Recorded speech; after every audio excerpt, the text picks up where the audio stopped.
Sumber semua teknologi yang kita nikmati saat ini, mulai dari handphone, kendaraan, hingga internet, adalah hasil dari sistem ekonomi bernama kapitalisme. Kapitalisme secara sederhana didasarkan pada kepemilikan pribadi atas alat produksi dan distribusi, memungkinkan semua pihak untuk membuat produk atau jasa demi keuntungan pribadi. Menurut Adam Smith dalam The Wealth of Nations, kebebasan individu bekerja akan membawa kesejahteraan umum yang disebutnya sebagai the invisible hand. Namun kritik dari Karl Marx menyatakan bahwa kesenjangan sosial semakin memperburuk kapitalisme. Terdapat pandangan bahwa sistem ini membuat elit semakin kaya sementara miskin tetap miskin, menciptakan ketidakadilan yang merugikan. Meskipun demikian, kapitalisme juga diakui mendorong perkembangan dunia dan memecahkan masalah. Pertanyaannya, apakah kapitalisme merupakan sistem yang gagal atau bahkan menjadi sistem ekonomi terbaik? Untuk menjawabnya, mari kita tinjau beberapa aspek positif dan negatif dari kapitalisme. Dalam melihat kebaikan kapitalisme, kita dapat melihat variasi menu makanan dan persaingan antar pedagang yang dihasilkan oleh kebebasan dalam sistem ini.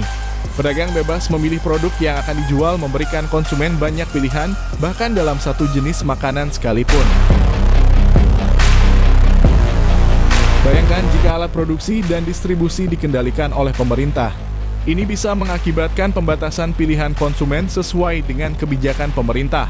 Selain itu, kapitalisme lahir saat revolusi industri pada abad ke-18 membuka peluang kerja untuk berbagai lapisan masyarakat, tidak hanya bagi mereka yang memiliki alat produksi.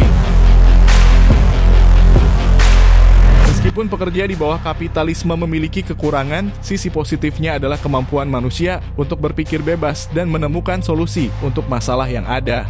Sebagai contoh, evolusi sistem keuangan dari pertemuan langsung menjadi transaksi perbankan adalah respons terhadap kekurangan sistem sebelumnya. Namun berkembangnya zaman membawa kesadaran bahwa sistem perbankan memiliki kekurangan yang memicu munculnya Bitcoin setelah krisis 2008. Bitcoin dianggap sebagai solusi alternatif untuk masalah sistem keuangan yang diatur oleh bank sentral. Walaupun kapitalisme telah membawa perubahan signifikan, ada aspek jahat dalam sistem ini. Masyarakat terpecah antara yang sangat kaya dan sangat miskin. Kapitalisme diibaratkan sebagai sebuah permainan di mana tidak semua orang dapat menjadi pemain. Mereka yang tidak menjadi kapitalis menjadi pekerja, membantu membangun bisnis orang lain. Jadi, apakah kapitalisme gagal atau berhasil?